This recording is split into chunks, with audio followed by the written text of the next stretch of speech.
Hi, and thanks for watching this SalesLogix video in which we'll have a look at working with contracts in the SalesLogix web client.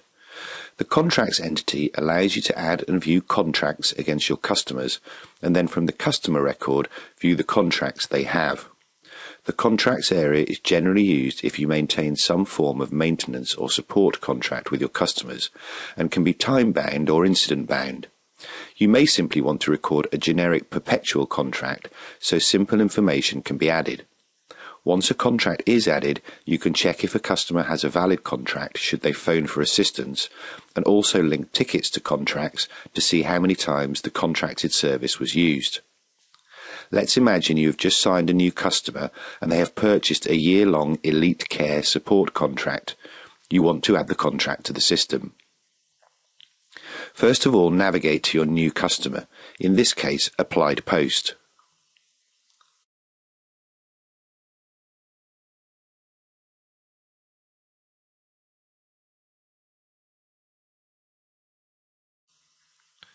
To add a new contract, you can now either navigate to and right-click on the Contracts button, or select New Contract in the toolbar,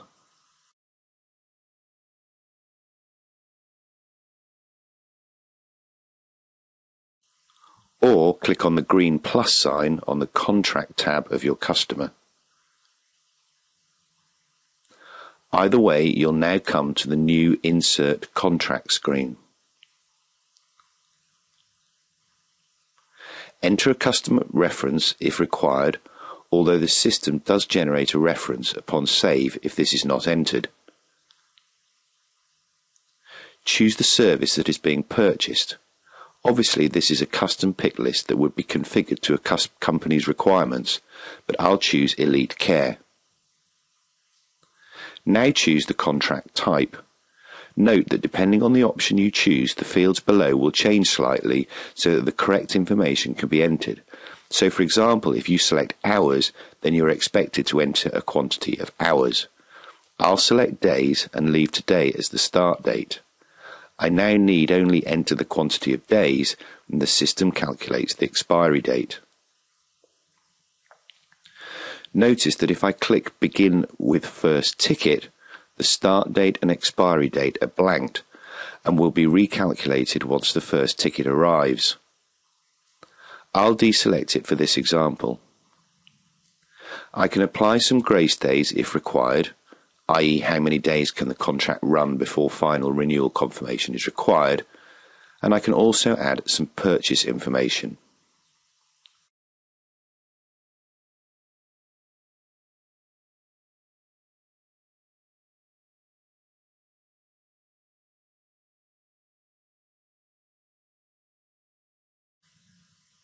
I can now also decide if I want to make the contract active or not by clicking the Active box. Once everything has been filled in, I click Save, and I now view the contract and make and save any required edits. I also have the additional tabs at the bottom. I can add attachments in the normal way, and I can also be very specific about which of a company's assets are covered in this contract by selecting them in Covered Assets. Here I only see a list of assets associated with the company Applied Post, and I may decide that only the Tecra is covered by the contract and not the backpack.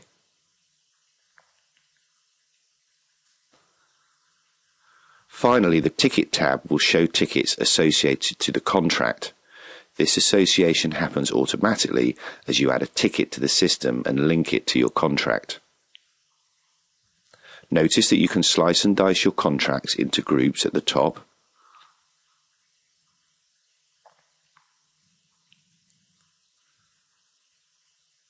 And if I go to the Applied Post Account view and navigate to the Contracts tab,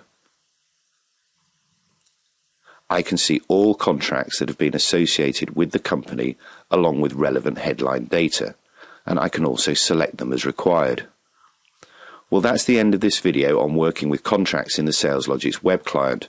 Remember to always use the help screens if you have any problems, but in the meantime, thanks for watching this SalesLogix video.